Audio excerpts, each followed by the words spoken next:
வாழ்க்கையில் பல இரவுகளை கடந்து போயிருப்போம். ஆனால் ஒரு சில இரவுகள் மட்டும் நம்ம வாழ்க்கையவே புரட்டி போட்டுரும். அந்த மாதிரி ஒரு இரவில் நடந்த சம்பவம் தான் இது. அன்னைக்கு டைம் நைட் 11:30 இருக்கும். சென்னை அவுட்டர் ரோட்ல டிரைவ் பண்ணிட்டு இருந்தான் அர்ஜுன். மழை நிக்காம பெஞ்சிட்டு இருந்துச்சு. அவனுக்கு நைட் டிராவல்னா ரொம்ப பயம். அன்னைக்கு ஃபங்க்ஷன் லேட்டா முடிஞ்சதுனால நைட் டைம் வேற வழி இல்லாம டிராவல் பண்ணான். திடீர்னு கார் வெளிச்சத்துல ஒரு உருவம் அவனை நோக்கி நடந்து வந்தது. மெதுவா காரை ஸ்லோ பண்ணி அவர் யாருன்னு பார்த்தான் அர்ஜுன். ஹெல்ப் வேணுமான்னு கேட்டான். அந்த மர்ம நபர் பக்கத்துல இருக்க பிரிட்ஜ் கிட்ட டிராப் பண்ண முடியுமா அப்படின்னு கேட்டாரு. இவனும் பயத்தோட ஓகே அப்படி சொல்லி கார்ல ஏற சொன்னான் அர்ஜுன். அவர் கார்ல ஏறி உட்கார்ந்ததும் அவர் மேல வித்தியாசமான ஸ்மெல் வருது. அர்ஜுனுக்கு ஏதோ சரியில்லைன்னு தோணுது. பயத்தோட மெதுவா பேச்சு கொடுத்தான். எந்த ரிப்ளையும் இல்ல. திடீர்னு ஒரு அழுகுரல் சத்தம் கேக்குது. அர்ஜுன் பயந்து போய் மிரர் வழியா பின்னாடி பாக்குறான். அவர் சீட்ல சாஞ்சி கிடக்குறாரு. அர்ஜுன் ரேடியோவை ஆஃப் பண்ணிட்டு என்னாச்சு அப்படின்னு கேக்குறான். ஆனாலும் எந்த பதிலும் இல்லை. பிரிட்ஜ் பக்கத்துல காரை ஸ்லோ பண்ணி சார் நீங்க சொன்ன இடம் வந்துட்டு சொல்றான் அர்ஜுன். எந்த பதிலும் அங்கிருந்து இல்லை. திரும்பி பார்க்கறான், அங்க யாருமே இல்லை. அர்ஜுன் பயந்து போய் காரை விட்டு வெளியே வந்து காரை சுத்தி தேடுறான். ஆனா அந்த மர்ம நபரை காணோம். ரொம்ப பதட்டமா கார் பேக் டோரை ஓபன் பண்றான். சீட்டு ஃபுல்லா ரத்தக்கரை. அது பக்கத்துல ஒரு பேக்கும் இருக்கு. அர்ஜுன் பயந்து போய் அந்த பேக் சீப்பை மெதுவா ஓபன் பண்றான். அவன் உடம்பெல்லாம் சிலிர்த்து போச்சு. அந்த பேக்ல பிளட் ஸ்டெயினோட ஒரு ஓல்டு வாட்சும் ஒரு போட்டோவும் இருந்தது. அது அவனோட சின்ன வயசு போட்டோ. அவன் பின்னாடி இன்னொரு மர்ம நபரும் இருந்தாரு. அன்னைக்கு ராத்திரி ஃபுல்லா அர்ஜுன் தூங்கவே இல்லை. பேக்ல இருந்த போட்டோவை பார்க்க அவன் மனசுல ஒரு இனம் புரியாத பயம். இந்த போட்டோ எப்படி அந்த மர்மமான நபர் கைக்கு போச்சுன்னு குழப்பத்துல இருந்தான் அர்ஜுன். போட்டோவை திரும்பி பார்க்கறான். அதுல ஒரு அட்ரஸ் எழுதி இருந்தது. அந்த அட்ரஸை தேடி போக முடிவு பண்ணான் அர்ஜுன். அவன் கேள்விக்கு அங்கதான் பதில் கிடைக்கும்னு நம்பினான். மறுநாள் அர்ஜுன் அதை பத்தி யோசிச்சுக்கிட்டே காரை மெதுவா டிரைவ் பண்ணிட்டு அந்த அட்ரஸ்க்கு ரீச் ஆனான். போற ரோடு ஃபுல்லா ரொம்ப மோசமா இருக்கு. பெரிய பெரிய மரம், யாருமே இல்லாத தெரு. காரை ஒரு பழைய பில்டிங் முன்னாடி நிறுத்துறான் அர்ஜுன். அந்த கேட்ல பிளாட் நம்பர் 13 ஒரு பழைய போர்டு தொங்கிட்டு இருந்துச்சு. கார்ல இருந்து இறங்கி மெதுவா அந்த கேட் பக்கம் போறான். சடனா ஒரு குரல், ஏய் தம்பி அங்க போவாதப்பா, அது ஒரு சபிக்கப்பட்ட இடம் அப்படின்னு சொல்றாரு அந்த தாத்தா. அர்ஜுன் திரும்பி பார்க்கறான். அவர் மரத்துக்கு கீழே உட்கார்ந்துருக்காரு. அர்ஜுன் அவர் கிட்ட போயிட்டு, தாத்தா இந்த போட்டோல இருக்கவரை நீங்க பாத்திருக்கீங்களா அப்படின்னு கேக்குறான். அந்த போட்டோவை பார்த்ததும் அவர் கையெல்லாம் நடுங்கி போச்சு. அப்போ அந்த தாத்தா சொல்றாரு, 10 வருஷத்துக்கு முன்னாடி ஒரு ஆக்சிடென்ட்ல அவர் பொண்டாட்டி குழந்தைங்க எல்லாருமே இறந்து போயிட்டாங்க. அன்னைக்கு பூட்டின வீடு தான். அதுக்கப்புறம் யாரும் இதை துறக்கவே இல்லை அப்படின்னு அந்த தாத்தா சொல்றாரு. அர்ஜுன் பயந்து போய் கார்ல ஏறிட்டான். லாஸ்ட் நைட் என்ன நடந்துன்னு பார்க்க மொபைல் அவன் டேஷ் கேம் ஃபுட்டேஜை செக் பண்றான். மொபைல் ஸ்கிரீன்ல வீடியோ பிளே ஆகுது. யாருமே அவன் கார்ல ஏறல. பேக் சீட் எம்டியா இருக்கு. இவன் மட்டும் தனியா பேசிட்டு இருக்கான்.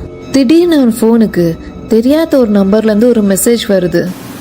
அதை ஓபன் பண்ணா அது ஒரு வீடியோ மெசேஜ். அவன் கார்ல இருக்கிறத யாரோ அவனுக்கே வீடியோ எடுத்து அனுப்பியிருக்காங்க. அவன் கார்ல இருந்து வெளியே பார்க்கறான். யாருமே இல்ல. யாரோ தூரத்துல இருந்து அவனை கண்காணிக்கிறாங்களோன்னு தோணுது. பேய்னு நினைச்சான். ஆனா அது பேய் இல்ல. வேற யாரா இருக்கும் அப்படின்னு குழப்பத்துல இருக்கான் அர்ஜுன். 10 வருஷத்துக்கு முன்னாடி அந்த இரவு ஒரு கார் ஹை ஸ்பீட்ல போகுது. உள்ள அர்ஜுனும் அவன் ஃப்ரெண்ட்ஸும் குடிச்சிட்டு சிரிச்சிட்டு டிரைவ் பண்றாங்க. அப்போ ஒரு ஆக்சிடென்ட் நடக்குது. அவன் கார் ஒரு பைக்கை மோதிடுச்சு. அந்த பைக்ல வந்த ஃபேமிலி இடிச்சதுல கீழே விழுந்துட்டாங்க. அவங்களுக்கு நல்ல அடி. ஆக்சிடென்ட் ஆன ஸ்பாட்ல விழுந்தவரோட வாட்ச் ரோட்ல கிடக்குது. அதே வாட்ச் தான் பேக்ல பார்த்தான் அர்ஜுன். அர்ஜுன் கார்ல இருந்து இறங்கி பாக்குறான். ரோட் ஃபுல்லா பிளட்டா இருக்கு. மச்சான் யாரும் பார்க்கல, வாடா ஓடிடலாம், போலீஸ் கேஸ் ஆச்சுன்னா நம்ம லைஃபே போயிடும்டா அப்படின்னு சொல்றான் அர்ஜுன் ஃப்ரெண்டு. அர்ஜுன் பயத்துல அவங்கள அப்படியே விட்டுட்டு ஓடிட்டான். ஹெல்ப் பண்ணியிருந்தா கூட உயிர் பழிச்சிருப்பாங்களோ. 10 வருஷத்துக்கு முன்னாடி பண்ண தப்பு இந்த ஆக்சிடென்ட். இப்போ வர அவன் அதை மறக்கல. யாரும் அவனை கண்டுபிடிக்கலன்னு நினைச்சான். அர்ஜுனோட கார் பிரேக் ஒயரை கட் பண்ணி யாரும் அவனுக்கு போட்டோ எடுத்து அனுப்பியிருக்காங்க. அவன் ஷாக்ல பார்த்துட்டு இருக்கும்போது அவனுக்கு ஒரு கால் வருது. அர்ஜுன் பயத்தோடு அந்த கால் அட்டன் பண்ணான். ஹலோ ஹலோ அர்ஜுன், 10 வருஷம் தப்பு இல்லை நீ. இந்த 10 வருஷம் நல்லா தூங்குனியா? என் அம்மா அப்பா செத்து கிடக்கும்போது நீ உன் வாழ்க்கையை நல்லா சந்தோஷமாக வாழ்ந்தல. அப்படி பேசிட்டு இருக்கும்போதே மலை மேல இருந்து கார் சடனா மூவ் ஆகுது. அர்ஜுனால பிரேக் பிடிக்க முடியல. அர்ஜுன் கத்துறான், ஹே யாரு நீ, என்ன விட்டுடு ப்ளீஸ். உனக்கு 2 சாய்ஸ் தான். ஒன்று காரோட பள்ளத்தில் விழுந்து செத்துடு, இல்லைனா இப்போ நான் சொல்கிற அட்ரஸ்க்கு வா அப்படின்னு அந்த ஃபோன் கால்ல சொல்றான். அர்ஜுன் கார்ல இருந்து குதிச்சு தப்பிச்சிடுறான். அந்த கார் அப்படியே போய் பள்ளத்துல விழுந்து வெடிச்சிடுச்சு.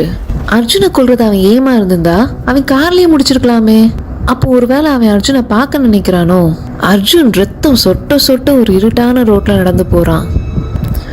அந்த ஆள் சொன்ன அட்ரஸ்க்கு அப்படியே அர்ஜுன் நடந்து போறான். அங்க ஒரு பழைய குடோன் இருக்கு. அர்ஜுன் பக்கத்துல போன உடனே கேட்டு தானா ஓப்பன் ஆகுது. அவன் உள்ள போயிட்டு, யார்டா நீ, உனக்கு என்ன வேணும், மரியாதை ஐயா முன்னாடி வா அப்படின்னு சொல்றான். திடீர்னு ஃபேக்டரியில் ஒரு பெரிய ப்ரொஜெக்டர் ஸ்க்ரீன் ஆன் ஆகுது. அதில் அர்ஜுனோட வாழ்க்கை வரலாறுலாம் வீடியோவாக ஓடுது. அப்போ திடீர்னு ஒரு வாய்ஸ் கேட்குது. என்ன அர்ஜுன், இந்த 10 வருஷத்தில் பெரிய ஆளாக மாறிட்ட போல. லக்ஸுரி ஹவுஸு, அழகான ஒய்ஃபு, நல்ல வேலை. ஆனால் இதெல்லாம் ரத்தத்து மேலே கட்டின கோட்டை, தெரியும் தானே, மறந்துட்டியா?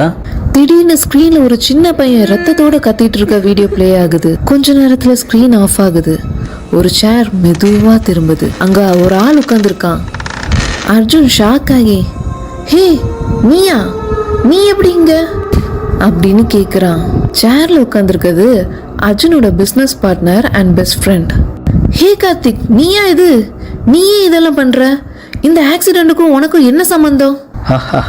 ஆக்சிடென்ட்டுக்கும் எனக்கு எந்த சம்மந்தமும் இல்லை அர்ஜுன். ஆனால் உன் ப்ராப்பர்ட்டிக்கும் எனக்கும் சம்மந்தம் இருக்குது. நீ அந்த ஆக்சிடென்ட் பண்ணது எனக்கு 5 வருஷத்துக்கு முன்னாடியே தெரியும். உன்னை பிளாக்மெயில் பண்ணி கொள்வது என் பிளான் இல்லை. உன்னை மென்டலாக்கி உன் ப்ராப்பர்ட்டியெல்லாம் என் நேமுக்கு மாற்றுறது தான் என்னோட பிளான். அதுக்கு தான் இந்த கோஸ்ட் ட்ராமா. அப்போ அந்த காரில் வந்த ஸ்ட்ரேஞ்சர், அந்த பேக் நம்பிட்டியா? எல்லாமே செட்டப் தான். ஒரு ஆளை நானே ரெடி பண்ணி லிஃப்ட் கேட்க வச்சேன். அந்த பேக்கை அவன் உள்ளே வச்சுட்டு போயிட்டான். உன்னோட கார் கேமராவையும் ஹேக் பண்ணி ஃபுட்டேஜ் எல்லாம் நானே எடிட் பண்ணேன். கார்த்திக் சிரிச்சுக்கிட்டே கன் எடுக்கிறான். இப்போ நீ சூசைட் பண்ண போற அர்ஜுன், பை பை. திடீர்னு கார்த்திக்கோட பின்னால ரத்தோட ஒரு கை அவன் தோலை தொடுது. என்ன அர்ஜுன், இது உன்னோட செட்டப்பா? ஸ்டாப் இட் ஐ சே. நான் எதுவுமே பண்ணல கார்த்திக். உன் பின்னாடி அந்த பில்டிங்ல இருக்க லைட்ஸ் எல்லாம் ஆன் ஆஃப் ஆகுது. கார்த்திக் பின்னால ஒரு ஷேடோ தெரியுது. கார்த்திக் கன்னை திருப்பி ஷூட் பண்றான். ஆனா புல்லட் யார் மேலேயுமே படல. யாரா நீ, வெளில வா.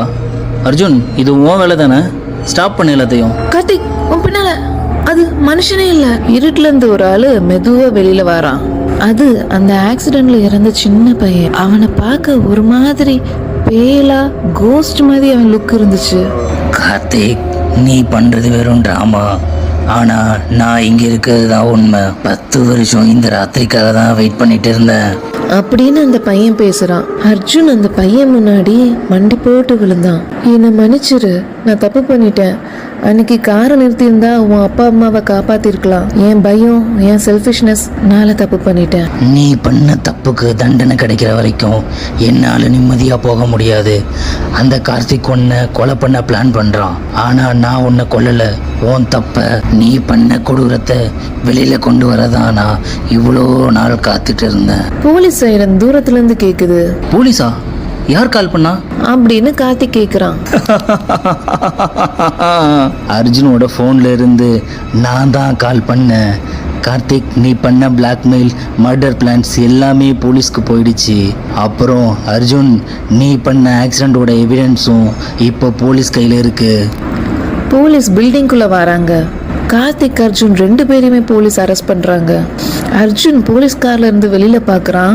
பில்டிங் கேட் முன்னாடி அந்த இறந்த ஃபேமிலி நின்றுட்டு இருக்குது தெரியுது. அந்த 2 பசங்களும் அவங்க அம்மா அப்பாவோட அப்படியே மெல்ல மறைஞ்சு போறாங்க.